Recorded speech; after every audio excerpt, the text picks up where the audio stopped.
Hey everybody, so I want to welcome y'all to my second video on the series of my friend, homeboy, homie, dog, road dog, whatever you want to call him, confidential informant who got murdered. Now, this is all new to me that he's a confidential informant. I haven't talked to him really in, over 13 years, but, when you grow up with somebody like that. So his drug addiction had, spiraled downwards, really.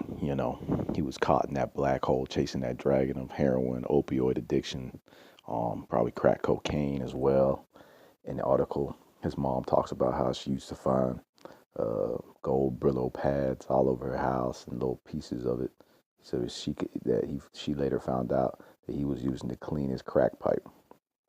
Now, all of this stuff is definitely very depressing news, but I want to hear y'all viewers' comments. I want to see what y'all think about all this.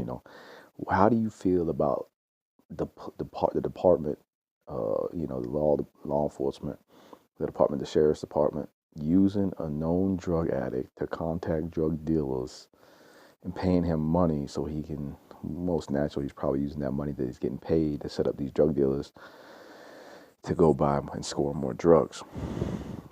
How do you feel about that? I mean, how do you feel about the detective that hired him, who was code name Archer? How do y'all feel about that? I want to hear y'all's comments. I mean, this is a serious hot topic issue because actually there's a law in Florida, where this occurred this actually had occurred previously with a girl in Tallahassee in a similar situation where she got caught with some marijuana. So she was asked by the detectives to set up some drug deals, and it turns out she was wired up, and they found out she was wired up, and they killed her.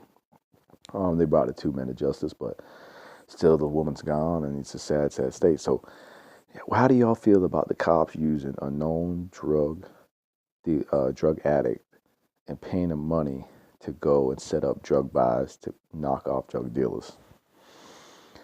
So to continue,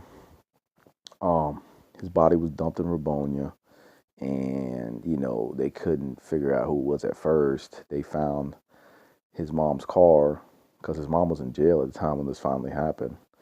And there's a sad, sad story that goes along with that, where I guess it was a domestic violence issue. The cops were called, and the mom got taken to jail. He wanted to hug his mom before she was taken to jail, and his mom just looked at him crazy because he was the reason she was going to jail, I guess.